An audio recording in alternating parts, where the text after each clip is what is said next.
Hi guys, welcome to my channel. இன்றைக்கி நம்ம collection வீடியோவில் ஒரு லாங் விளாக் தான் பார்க்க போகிறோம். அங்கே வீடியோக்குள்ளே போகலாம். மார்னிங் பிரேக்ஃபாஸ்ட்டுக்கு நைட்டு எங்கள் அண்ணன் ரொட்டி கொண்டு வந்து கொடுத்துருந்தாங்க. அது இருந்துச்சு. அதை வந்து அவனில் வச்சு சூடு காட்டி கொடுத்துட்டேன். ரொம்ப சாஃப்டாக இருந்துச்சு. ஃபஸ்ட்டு அவனில் வச்சு எடுத்தது. பசங்க விரும்பி சாப்பிட்டுட்டு கிளம்பிட்டாங்க. மார்னிங்காக ஃப்ரெஷ்ஷாக வந்து மீன் கிடச்சிருச்சு. நெத்திலி மீன், அப்புறம் வந்து இந்த மீன் வந்து தொண்டை மீன் சொல்லுவாங்க எங்கள் ஊரில். ஃப்ரெஷ்ஷான ஃபிஷ் தான் இதுவும். ரொம்ப நாளாக நெத்திலி மீன் வாங்கணும்னு நினச்சிக்கிருந்தேன், கிடைக்கல. இப்போ தான் வந்துருந்துச்சு. வந்தால் ஒரே நெத்திலி மீனாக கொஞ்சம் காலத்துக்கு வரேன், இல்லைன்னா சூட மீனாக வரேன். அப்படியே ஒரு சீசனுக்கு ஒரு மீன்கிற மாதிரி, அந்த மாதிரி என்ன மீன் வருதோ அதுதான் தொடர்ச்சியாக வரும்பல. ஓரா மீனாக தொடர்ந்து ஓரா மீனாக வரேன். இது வந்து பசங்க சாப்பிட்டுட்டு ஒரு பாதி ரொட்டி வச்சுட்டு போயிருந்தாங்க. எனக்கு வந்து டீயில் வந்து ரொட்டியை தொட்டு சாப்பிட்றதுனா ரொம்ப பிடிக்கும். பிடிச்சிருந்தா மறக்காமல் லைக் பண்ணிக்கோங்க. பிடிக்காதவங்க திட்டாதீங்க. நான் வந்து டீயில் போட்டு சாப்பிடுவேன் ரொட்டியை. அப்புறம் வந்து தோசை இருந்துச்சு. முத நாள் வந்து தால்ச்சா வச்சுருந்தோம். அந்த தால்ச்சா இருந்துச்சு. அதில் வந்து தோசையை எடுத்து தொட்டு சாப்பிட்டாச்சு. சிக்கன் மிஞ்சி இருந்துச்சு. சிக்கனையும் அந்த குழம்புலேயே தூக்கி போட்டு எடுத்து சாப்பிட்டாச்சு. நீங்கள் இந்த மாதிரி சாப்பிட்ருக்கீங்களா? மறக்காமல் லைக் பண்ணுங்கள். நெக்ஸ்ட்டு வந்து சூட மீனை வந்து கட் பண்ணி எடுத்துக்கலாம். நான் 2 பக்கம் முள்ளை வந்து கட் பண்ணிவிட்டு மொத்தமாக இப்படியே செவுளில் இருந்து அந்த சதை வரைக்கும் எல்லாத்தையும் இப்படி தான் கட் பண்ணி எடுத்துருவேன். அவ்வளோதான். இப்போ நம்ம லேசாக அந்த கத்திரிக்கோள் இருக்குல்ல, அந்த சைடில் பார்த்திங்கன்னா அப்படியே நெளியாக இருக்கும். அதை வச்சு நம்ம லேசாக அந்த இடையில தேய்ச்சோம்னா அந்த வயிற்றுல உள்ள அந்த வயிற்றுல உள்ள குடல் எல்லாமே வந்துடும். அதையே வச்சு நம்ம ப்ரெஸ் பண்ணோம்னா மீன் மேலே அந்த செதிலும் சேர்ந்து வந்துடும் எல்லாம். அவ்வளோதான். தொண்டை மீனை வந்து நம்ம இப்படி தான் க்ளீன் பண்ணனே. இதே மாதிரி தான் சூட மீன் சொல்கிறோம்ல, அதையும் இப்படி தான் க்ளீன் பண்ணனே. சூட மீனுக்கு வந்து ஒவ்வொரு ஊர்லேயும் ஒவ்வொரு பேர் இருக்கும். என்னென்னமோ பேர் சொல்வாங்க. எங்கள் ஊரில் வந்து சூடைன்னு பேர். இது வந்து தொண்டை மீன். ரெண்டும் ஒரே மாதிரி இருக்கும். அவ்வளோதான். மீனில் வந்து வித்தியாசம் கண்டுபிடிக்க முடியாது. ஒரு சிலருக்கு தான் அந்த மீன் வித்தியாசம் கண்டுபிடிக்க முடியும். இது வந்து புசுன்னு இருக்கும் சாப்பிட்டா. சூட மீன் வந்து கொஞ்சம் கனமாக இருக்கும், கெட்டியாக இருக்கும். அவ்வளோதான் வித்தியாசம். கன்னியாகுமரி, தூத்துக்குடி பக்கம்லாம் சாலை மீன் சொல்கிறாங்க. ஒவ்வொரு ஊர்லேயும் ஒவ்வொரு மாதிரி பேர் சொல்கிறாங்க. நெக்ஸ்ட்டு வந்து நெத்திலி மீன் எடுத்துக்கலாம். நெத்திலி மீன் எப்படின்னா, தலையை பிச்சு போட்டுட்டு இந்த சைடு உள்ள முள்ளையும் வாழையும் வெட்டிட்டோம்னா நெத்திலி மீனை வந்து க்ளீன் பண்ணிடலாம் ஈஸியாக. குடல் மட்டும்தான் என்னை எடுக்கணும். நெத்திலி மீன் கட் பண்ணுறது வந்து ரொம்ப ஈஸி தான். சும்மா கையாலேயே நம்ம பிச்சு போட்டுடலாம். பொடி மீனாக இருந்துச்சுன்னா அதில் சைடில் உள்ள முள் எடுக்க தேவையில்லை. கொஞ்சம் பெரிய மீன் இது, அதனால நான் சைடில் உள்ள முள் எடுத்துகிட்டு வாழையும் கட் பண்ணிவிட்டு போட்டேன். அவ்வளோ மீனை கட் பண்ணி எடுத்தாச்சு. இப்போ வந்து நம்ம உப்பை போட்டு நல்லா மீனை உரசிக்கலாம். கொஞ்சம் சொரன்னு உள்ள பாத்திரத்தில் போட்டு நம்ம மீனை உரசனோம்னாத்தேன் அந்த மீன் சொரப்புக்கும் அந்த உப்புக்கல்லுக்கு அந்த மீனில் உள்ள செதில் அழுக்கு எல்லாமே நல்லா கலந்து மீன் நல்லா ஃப்ரெஷ்ஷாக க்ளீனாக அழகாக கிடைக்கும் நம்மளுக்கு. மீன் நல்லா கழுவியாச்சு. நான் ஒரு 2 தடவை வந்து இந்த மாதிரி உப்பை போட்டு அலசி எடுத்துக்கிட்டு அப்புறமேல க்ளீன் பண்ணி கழுவி எடுத்துடலாம். சில நேரத்துக்கு வந்து கொஞ்சம் வெடுக்கடிக்கிற மீனாக தான் கொஞ்சம் மஞ்சள் தூளையும் சேர்த்து நம்ம கழுவிக்கணும். அவ்வளோதான். கழுவ தண்ணி வந்து பிளால் தண்ணி வந்து ரொம்ப கலராக இருக்கும். அதுக்கு கீழே ஊற்றிட்டு, ஏன்னா கொளுத்த மீன் அதனால் ரொம்ப பிளாலாக இருந்துச்சு. அதுக்கு கீழே ஊற்றிட்டு கழுவுனதுக்கப்புறமா நல்ல தண்ணியை ஊற்றி நல்லா தண்ணி கண்ணாடி மாதிரி இருக்கிற மாதிரி இருக்கும்போது மீனை வந்து அலசி அள்ளிக்கலாம். அவ்வளோதான். மீனை வந்து நான் நல்லா கழுவி க்ளீன் பண்ணி எடுத்துட்டேன். இதில் வந்து நெத்திலி மீனை வந்து நான் மீன் குழம்பு வைக்க போகிறேன். தொண்டன் மீன் வாங்கியிருக்கோம்ல, அதை வந்து கீரையை போட்டு புட்டு செய்யலாம்னு சொல்லிட்டு இருக்கிறேன். அதுக்கு தேவையான கீரையும் ஆஞ்சி வச்சாச்சு. தொண்டை மீனை வந்து கழுவி நல்லா க்ளீன் பண்ணி நம்ம அதை தனியாக அவிச்சி எடுத்துக்கணும். மஞ்சத்தூளும் உப்பும் போட்டு ஃபஸ்ட்டு நம்ம வந்து மீன் குழம்பு வச்சிடலாம். மீனுக்கு தேவையான புளியை ஊற போட்டுட்டு மசாலாவுக்கு தக்காளி வெங்காயத்தை வெட்டிக்கலாம்.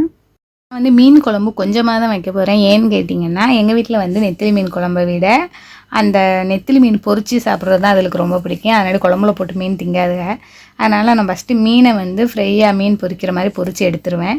அதுக்கப்புறமா வெங்காயத்தை நல்லா உப்பு போட்டு நல்லா வதக்கிட்டு காஞ்ச மிளகாயும் போட்டு அந்த மீன் பொரித்து வச்சுருக்கோம்ல, அந்த மீனை தூக்கி அதில் போட்டு கிளறினோம்னா ரொம்ப டேஸ்ட்டாக சூப்பராக இருக்கும்.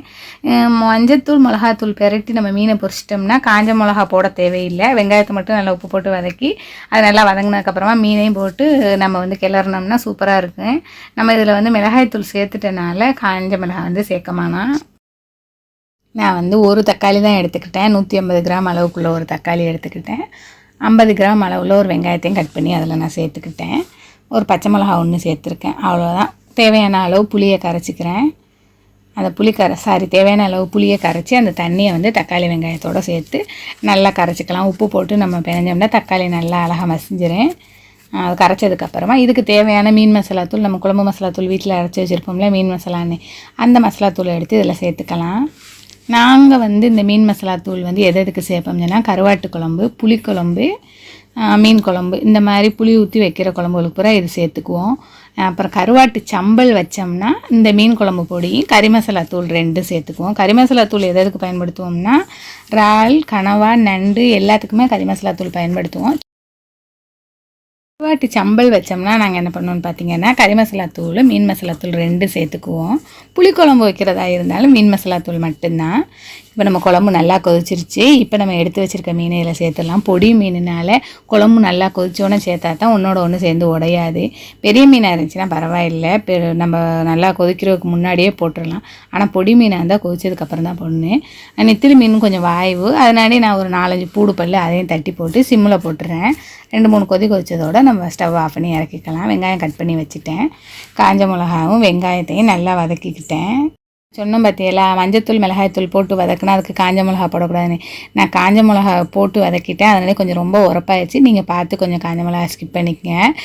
சும்மா நார்மலாக மீனை வந்து எண்ணெய் சூடானதுக்கப்புறமா அதில் போட்டு அது நல்லா முருகுனதுக்கப்புறமா வெங்காயம், காஞ்ச மிளகா சேர்த்து வதக்குனீங்கன்னா சூப்பராக வந்துடும். நெக்ஸ்ட்டு பார்த்திங்கன்னா இது வந்து நான் எதுக்கு எடுத்திருக்கேன்னு பார்த்தீங்கன்னா கீரை வந்து புட்டு பண்ணுறதுக்காக மஞ்சத்தூளும் உப்புத்தூளும் சேர்த்து தொண்டை மீனை வந்து வேக வச்சுருக்கிறேன். ஒரு கொதி 2 கொதி கொதிச்சோன்னே ஸ்டவ் ஆஃப் பண்ணிடலாம். வெண்டிக்காய் கொஞ்சம் வீணாக போகிறாப்புலே இருந்துச்சு. சரி அதையும் இன்றைக்கி பொரிச்சிடலாம்னு சொல்லிட்டு அதையும் கட் பண்ணி நான் எடுத்துக்கிட்டேன். வெண்டிக்காய் எப்போவுமே நம்ம எண்ணெய் சூடானதுக்கப்புறம் கடுகு, காஞ்ச மிளகா போட்டு நல்லா வதங்கினதுக்கப்புறம் வெங்காயம் போட்டு நம்ம வெண்டிக்காயை சேர்த்துக்கிட்டோம்னா ஒன்றோட ஒன்று விட்டாது, வளவளப்பு தன்மை இருக்காது. ஃபஸ்ட்டே நம்ம வந்து வெண்டிக்காயை வந்து நல்லா கட் பண்ணி வச்சிடணும். எடுத்து வெண்டிக்காயை கட் பண்ணி ஈரமான கோப்பையில் தண்ணியோடு நம்ம தண்ணி வடியாமல் நம்ம நறுக்கி வச்சோம்னா அது வளவளப்பு தன்மையாக தான் இருக்கும். நம்ம ஆரம்பத்திலேயே தண்ணி இல்லாமல் நம்ம வதக்கி வச்சுட்டு நறுக்கி வச்சுட்டு நம்ம வதக்கினோம்னா அதில் வந்து தண்ணி சேர்த்து வராது, விழுவில்னு போகாது. மீன் நல்லா கொதிச்சிருச்சு. நம்ம இப்போ வந்து மீனை வந்து முள் இல்லாமல் அந்த மீனை வந்து உரித்து எடுத்துக்கலாம். இங்கே பக்கத்துலேயே கழுவுலேருந்து காஞ்ச மிளகா போட்டு வெங்காயம் போட்டு வதக்கி வச்சாச்சு. அது தண்ணியை ஊற்றி தண்ணி சூடேறினதுக்கப்புறமா தேவையான அளவு கீரையை எடுத்து அதில் வச்சு மேலே கொஞ்சமாக வெங்காயம் வெட்டி போட்டிருக்கேன். அதுக்கு மேலே ஒரு 4-5 பூண்டு பல் அதையும் தட்டி போட்டுக்குங்க. மீன் உரித்து வச்சுருக்கோம்னா அந்த மீனையும் சேர்த்துக்கிட்டு நல்லா வதக்கிக்குங்க. நான் கொஞ்சம் தண்ணி சத்து வத்துறதுக்கு முன்னாடியே மீனை போட்டுட்டேன். அதனால் மீன் ரொம்ப புட்டு மாதிரி கலண்டுருச்சு. எப்படியோ ஒரு வழியாக நம்மளுடைய லஞ்ச் ப்ரிப்ரேஷன் முடிஞ்சிருச்சு. அவ்வளவுதான். யாருக்கெல்லாம் இந்த லஞ்ச் பிடிச்சிருக்கு மறக்காமல் லைக் பண்ணிக்கோங்க. புதுசாக யாராவது என்னோடய சேனலில் பார்த்துக்கிறேங்க நீங்களும் பாருங்கள். என்னோடய வீடியோஸ் உங்களுக்கு பிடிச்சிருந்தா மறக்காமல் லைக் பண்ணி சப்ஸ்கிரைப் பண்ணி பக்கத்தில் உள்ள பெல் ஐக்கானை கிளிக் பண்ணிடுங்க. அப்போ தான் நாம் ஒரு வீடியோடைய நோட்டிஃபிகேஷன் உங்களுக்கு உடனுக்குடன் வந்து சேரும். வீடியோ மிஸ் பண்ணாமல் பார்க்கலாம். வாங்க வீடியோக்குள்ளே போகலாம். நெக்ஸ்ட்டு வந்து லஞ்ச் முடிச்சுட்டு ஈவினிங் பசங்களுக்கு ஒரு சின்ன ஸ்நாக்ஸ் பண்ணலாம்னு சொல்லிட்டு இருக்கிறேன். ஒரு சாக்லேட் கேக் தான் பண்ண போகிறேன். என்ன சாக்லேட் கேக்னா ப்ரௌனி கேக்லேயே கொஞ்சம் வித்தியாசமாக கேப்ப மாவு சேர்த்து பண்ண போகிறேன். வாங்க என்னென்னு பார்க்கலாம். அதுக்கு முன்னாடி நம்ம வீட்டில் லஞ்ச் இன்றைக்கி நெத்திலி மீன் குழம்பு, வெண்டிக்காய் பொரியல், கீரை கூட்டு, நெத்திலி மீன் கூட்டு. அவ்வளோதான். வீடியோ பிடிச்சிருந்தா லைக் பண்ணுங்கள். ஸ்நாக்ஸுக்கு வந்து ஃபஸ்ட்டு நான் வந்து 2 வாழைப்பழம் எடுத்திருக்கேன். ஒரு வாழைப்பழத்தை பாருங்கள், நம்ம மிக்ஸி கப்பு இருக்கும்ல, அரைப்படி அரிசி அளவுக்கு பிடிக்கிற கப்பு, அந்த கப்பில் வந்து அளவுக்கு 2 வாழைப்பழம். இது நம்ம வீட்டில் பழுத்தது. இதை பார்க்கும்போது தொப்புள் வாழைப்பழம் மாதிரி தெரியுது எனக்கு. ஆனால் எல்லோரும் வந்து இது நாட்டு வாழைன்னு சொன்னாங்க. நெக்ஸ்ட்டு என்ன எடுத்துருக்கேன்னு பார்த்தீங்கன்னா ஐஸ்கிரீம். இந்த பழத்தை வந்து எங்கள் ஊரில் தொப்புள் வாழைப்பழம்னு சொல்லுவாங்க. சொல்லப்போனால் அதே மாதிரி தான் இருக்குது பாருங்கள், தொப்புள் மாதிரியே இருக்குது. அதனால தான் இதுக்கு பேர் தொப்புள் பழம்னு சொன்னாங்களோன்னு இப்போ தான் நானே பார்க்குறேன். இவ்வளோ நாள் நான் பார்த்ததில்ல. ஏன்னா அந்த வாழைப்பழம் நானும் சாப்பிட மாட்டேன். எனக்கு நாட்டு வாழைப்பழம்னால பிடிக்காது. நான் ரஸ்தாளி, செவ்வாழை இந்த மாதிரி தான் சாப்பிடுவேன். இப்போ தான் மொதல் பார்க்குறேன். சரி பன்னு கேக் செஞ்சு சாப்பிட்லான்னு சொல்லிட்டு தான் எடுத்தேன். தொப்புள் பழங்கிறது இப்படி தான் இருக்கும் வேலை. நீங்கள் பார்த்துருந்தீங்கன்னா மறக்காமல் லைக் பண்ணிக்கோங்க. 2 எக்கு சேர்த்துக்கிட்டேன், 2 முட்டை சேர்த்துக்கிட்டேன். நெக்ஸ்ட்டு பார்த்தீங்கன்னா ஒரு பிஞ்ச் வந்து பேக்கிங் பவுட்ரு, 2 பிஞ்ச் வந்து ஆப்ப சோடா 2 சேர்த்துருக்குறேன். தேவைக்கேற்ப ஒரு 2 சொட்டு வெண்ணிலா எசன்ஸ் சேர்த்துக்கிட்டேன். எனக்கு வந்து இதில் வந்து கேப்ப மாவு எடுத்திருக்கேன். இது வந்து SVS கேப்ப மாவு. எனக்கு இந்த கம்பெனி பிராண்டை ரொம்ப பிடிக்கும். எல்லாமே கடல மாவுலேருந்து நான் எல்லாமே இந்த கம்பெனி தான் வாங்குவேன். ஒரு சில நேரத்தில் அது இல்லைன்னா தான் வேறு கம்பெனி ஃப்ளேவர் நான் வாங்குவேன். நான் வந்து இதில் 1 கப் வந்து சுகர் எடுத்துக்கிறேன். வந்து நம்ம பவுடர் பண்ணி எடுத்துக்கலாம். இதே கப்பால் நம்ம 1 கப் வந்து ராகி மாவு. இப்போ மிக்சியில் நம்ம இதை நல்லா அரைச்சி எடுத்தாச்சு. பவுடரும் சீனியை பொடி பண்ணி வச்சாச்சு. இப்போ இதை நம்ம மிக்ஸ் பண்ணி எந்த கப்பில் நம்ம வந்து சுகரை எடுத்து பொடி பண்ணி வச்சுருக்கோமோ அந்த கப்புலேயே ஒரு கப் அளவுக்கு நான் ராகி ஃப்ளவர் எடுத்துக்கிட்டேன். ராகி மாவு எடுத்து வச்சுருக்கேன். அந்த நம்ம ஏற்கனவே மிக்சியில் அடித்து வச்சுருக்கோம்ல, முட்டை, வாழைப்பழம், ஆப்பிள் எல்லாம் சேர்த்து அதில் சேர்த்துக்கலாம். இப்போ நம்ம பவுட்ரு பண்ணி வச்சுருக்க சுகரையும் இதில் நம்ம சேர்த்துக்கலாம். நெக்ஸ்ட்டு இதில் வந்து நான் கொக்கோ பவுட்ரு சேர்த்துருக்குறேன். அது வந்து 1 ஸ்பூன் அளவு சேர்த்துருக்குறேன், டேபிள் ஸ்பூன் அளவுக்கு.